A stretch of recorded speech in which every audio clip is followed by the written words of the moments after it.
This is the shower door. As you can see, I think the work is pretty alright.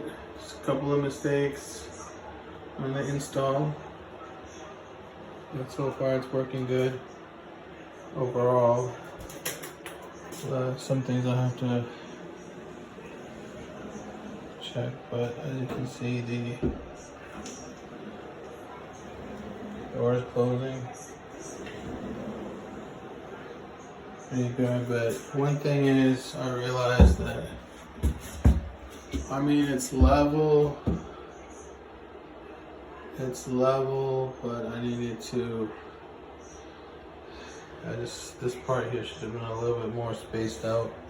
See how it's hugging? I might take this off because it's kind of like, it's working.